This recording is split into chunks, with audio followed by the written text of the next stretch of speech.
ГСП онлайн. Городские новости сейчас.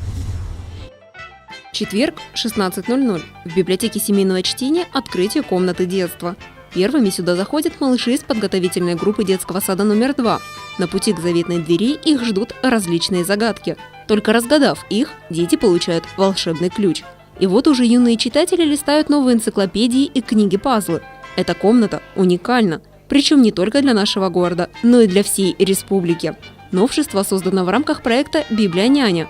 Чтобы облегчить жизнь родителей в стенах библиотеки, за малышами будут следить опытные педагоги. Функции воспитателя выполняет библиотекарь.